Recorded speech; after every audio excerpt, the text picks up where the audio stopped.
Good afternoon, ladies, gentlemen, boys and girls. Assalamu alaikum wa rahmatullahi wa barakatuh. My name is Big Akar Ahmed and welcome to today's video. Today I want to be going ahead and giving a basis overview on Karbala. What happened at the Battle of Karbala? Who is Imam Hussain alayhi salam? Who is Yazid ibn Muawiyah, the tyrannical leader who went ahead and attacked Imam Hussain alayhi salam? What did Yazid want from Imam Hussain? Why was Imam Hussain visiting Karbala? Why was he in Karbala? How many people died? Who are the people who died? What happened to the Muslim world after and before this event took place? And why it is still so important even 1400 years later today.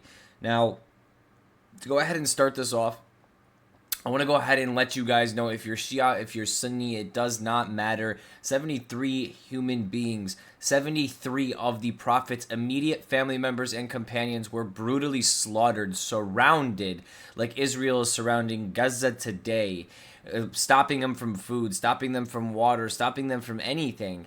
And they were brutally slaughtered and murdered because they would not pledge allegiance. They wouldn't give allegiance or bay'ah to the leader of the time. Sounds very similar to what Benjamin Netanyahu and Israel is doing right now to Gaza. So pay very close attention to this story, ladies, gentlemen, boys and girls. The same way Imam Hussain alayhi salam, the Ahlul Bayt, the family and the companions, and the people who were around the Prophet and his family, how they have sacrificed themselves for the religion of Islam to keep truth and preservation and justice alive until today, is the same exact way it is happening in Palestine today. And this is why you do see the Shia Muslim populations today standing up and fighting as hard as they can to defend our Gazan brothers and sisters. So without further ado, let's go ahead and jump into this and figure out what is going on here. The first thing I want to go ahead and focus on here and let you guys know is, who is Imam Hussain alayhi salam. Imam Hussain is the grandson of the Prophet Muhammad, peace and blessings be upon him, and the son of Ali ibn Abi Talib and Fatima al-Zahra, the daughter of the Prophet, peace and blessings be upon her. Okay, he was the third Imam in order as far as the Shia belief in leadership. It goes Imam Ali alayhi salam, Imam Hassan alayhi salam, and then Imam Hussain alayhi salam.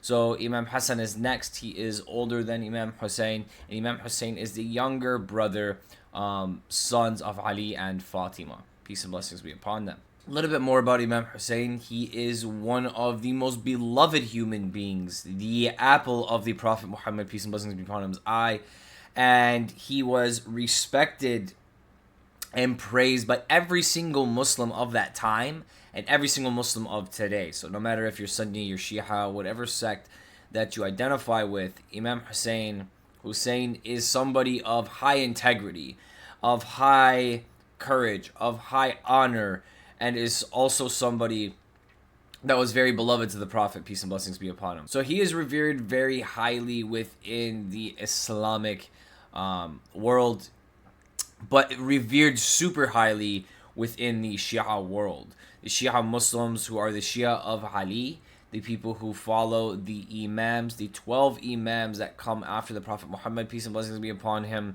Imam Hussain is their third Imam. So he is very important to them. And the sacrifice that he made, that we're going to be going ahead and speaking about here during the Battle of Karbala, is something that will continue to live on for the rest of human history until the Day of Judgment, and something that will keep us with a lesson and keep the religion of Islam and truth and justice preserved until that time. So the next thing I'm going to go ahead and ask is, who is Yazid? Yazid ibn Muawiyah is the second Umayyad Caliph. He is someone who ended up taking leadership and inherited power through his father, Muawiyah. That was not supposed to happen. Muawiyah was not allowed to legally go ahead and pass leadership on to his son. He did it anyways, and Yazid ran around town, ran around different cities, and ran around Arabia, going ahead and trying to force people to go ahead and pledge their allegiance to him or give bay'ah to him. He would pay people off. He would go to war with people. And he was just overall a tyrant. He actually attacked Mecca, destroyed the black stone on the Kaaba. He did all types of tyrannical things. And this individual was someone who got leadership wrongfully, It was not permitted. It was not consulted.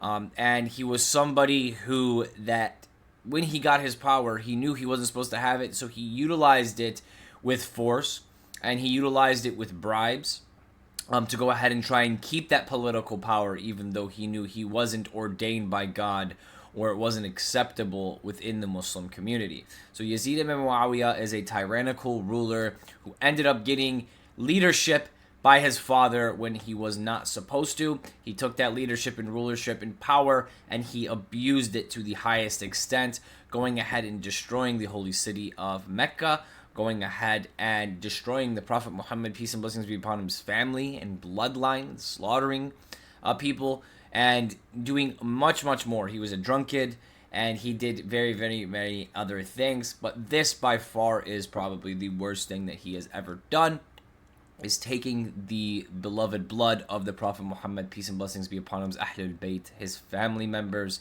and his companions. What did Yazid want from Imam Hussain? Why did they have a conflict? What happened there? What was going on? When Yazid took power, all he wanted Imam Hussain to go ahead and do is pledge his allegiance or give his bay'ah to him.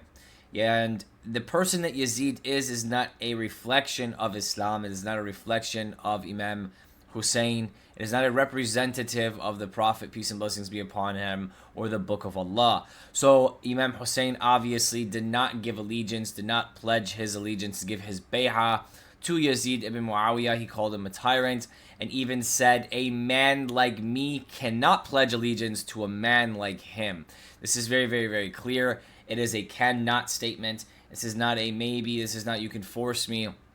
It is a cannot. This is due to morals, ethics, and this is where the justice factor comes from. Imam Hussain alayhi salam was never going to give bay'ah, and never gave bay'ah even until the day that he died. And this is what caused the biggest tension between them. This is what caused Yazid to get more tyrannical, because without the actual acceptance from Imam Hussain alayhi salam, who already had a very large following and a very, very large scholarship at the time, then Yazid wouldn't actually be the leader or the ruler or the caliph of the time. He really needed the endorsement of Imam Hussain alayhi salam, of the Prophet's family, and of the companions. And if he did not get that, then this was going to be an issue for his leadership. People weren't going to legitimize it. They would delegitimize his leadership, because if Hussein doesn't accept his leadership, if the Ahlul Bayt doesn't accept his leadership, if they say that Yazid doesn't represent Islam, then Yazid doesn't represent Islam.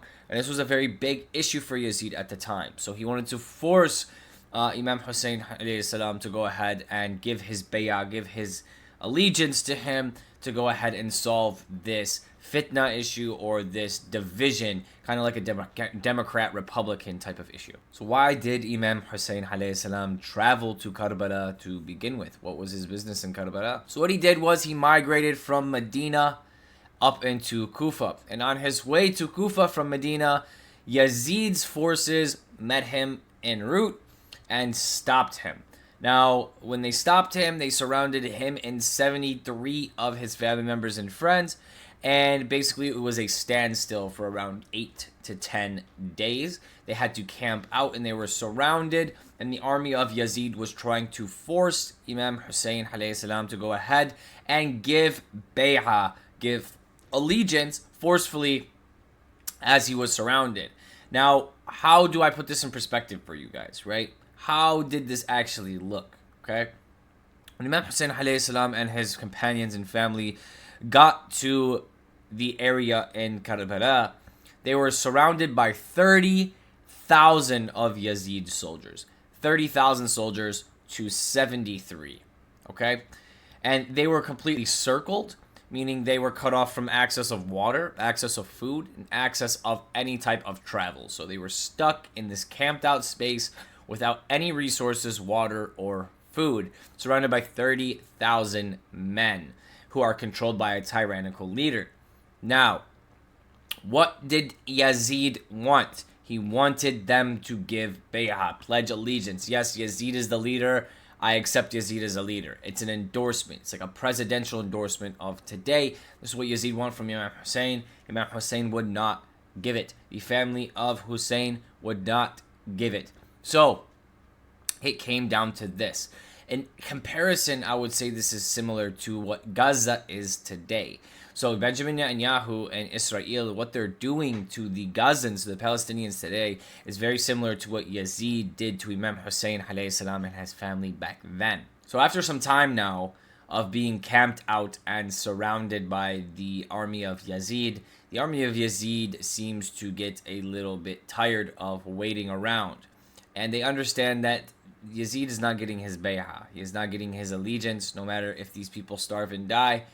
They're not going to pledge allegiance to him. The leader of the army, Umar ibn Sa'd, and his 30,000 men, after they realized that they were not going to achieve this bay'ah, they were not going to get this allegiance from Hussein and the family of Hussein alayhi salam, they went ahead and ordered to go ahead and strike him, to kill him and kill his family and the people who refused to give bay'ah to Yazid ibn Muawiyah.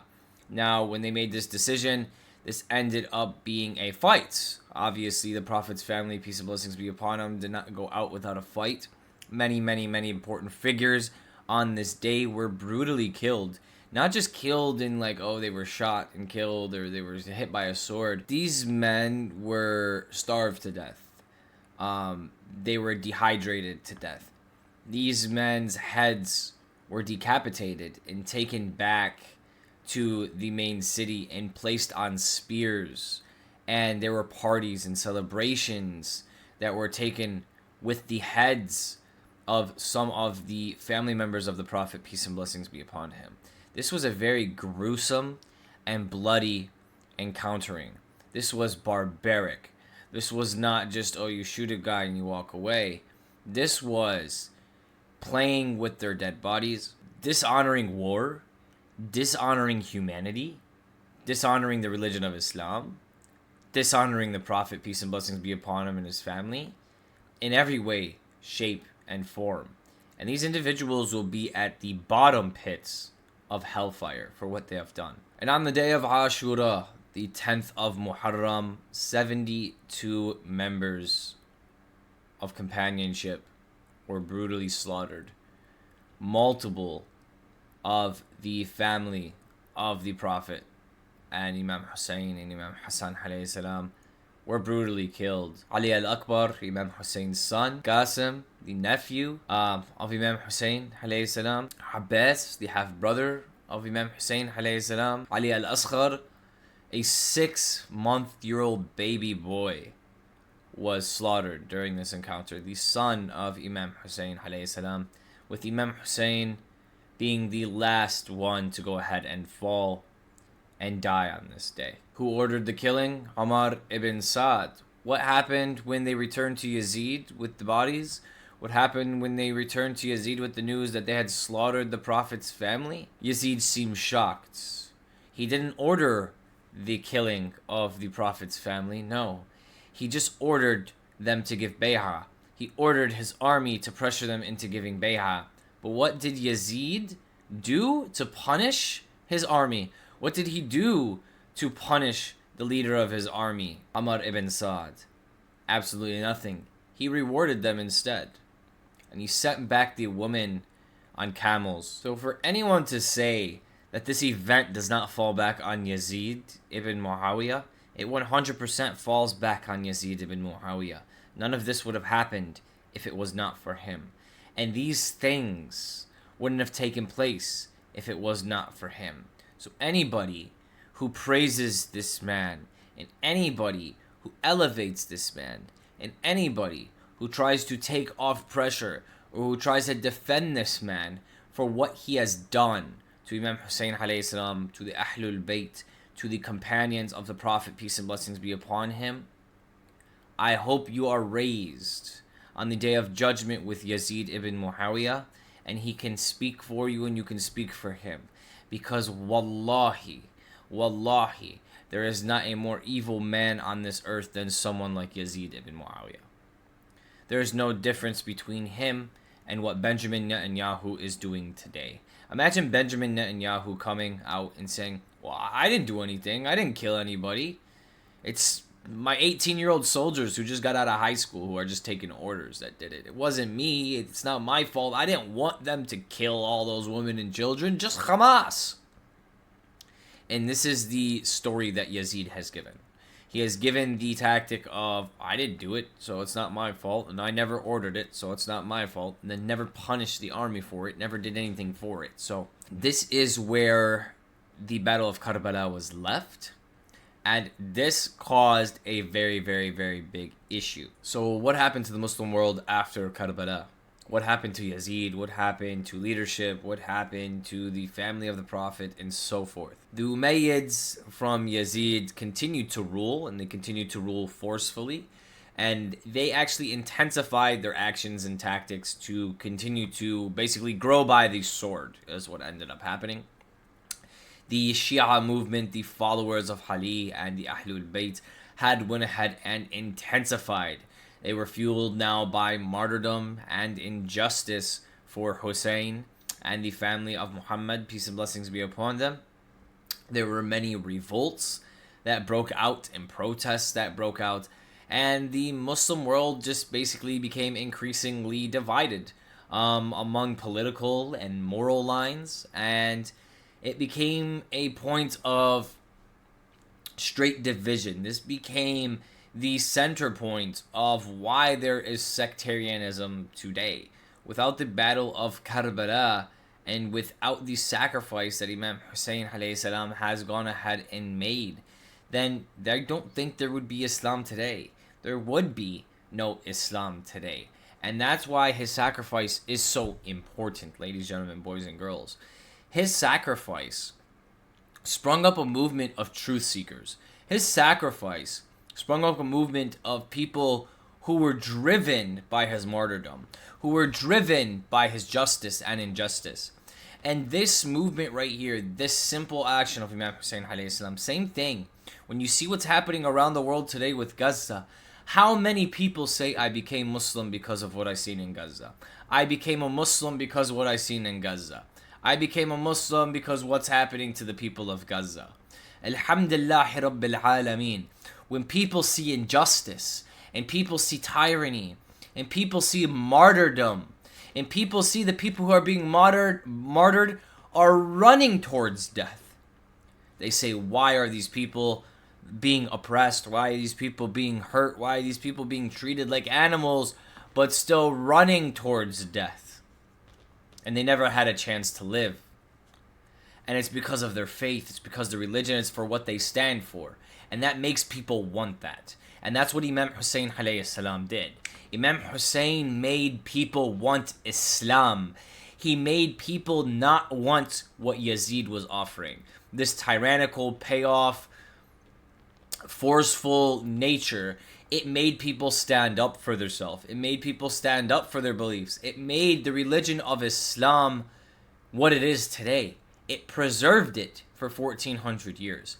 It allowed it to create a foundation of fighters who are morally fighting through generation to generation because of Hussein and the sacrifice that he made.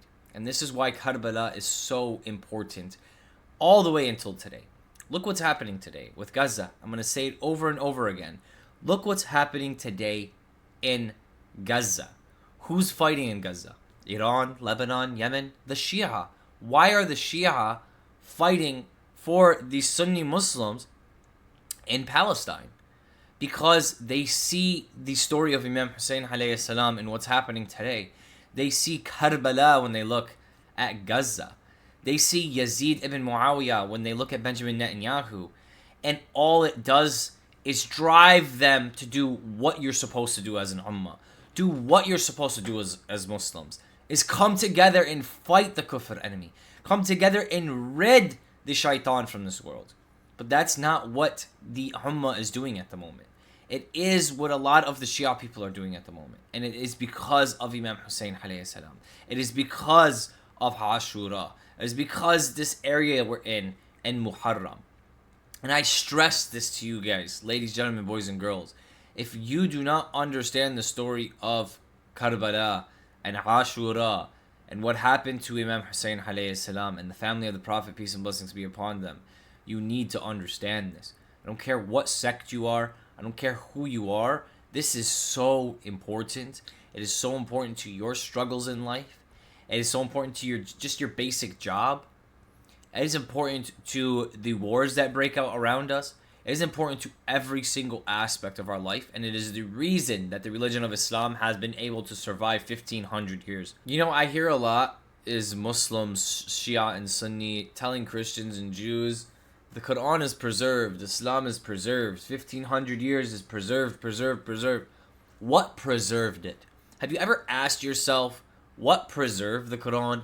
What preserved Islam? Why is it the way that it is today? Why is it so strong? Have you ever asked yourself that? You ever wonder how it magically got preserved over 1500 years, word of mouth, transcriptions, and all of this? How did Allah subhanahu wa ta'ala preserve it? Allah subhanahu wa ta'ala works in miraculous ways, but He also works in physical ways. His miracles that He works are in physical ways. The world works physically. If this was preserved, it was preserved physically. So when I ask you guys, how was the religion of Islam physically preserved?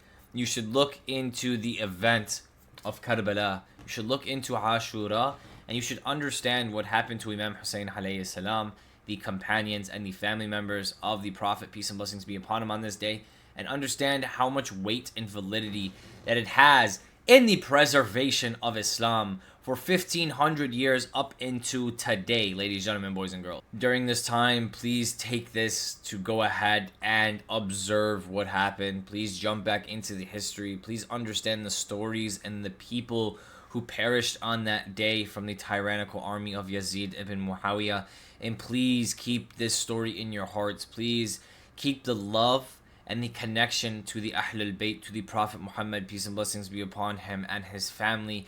Keep that love in your heart. Keep that connection in your heart. Keep their sacrifices and their lessons in your heart. And I promise you, no matter what happens in this world, I don't care if there's an army of 50,000, you will always win in the end by Allah subhanahu wa ta'ala's word.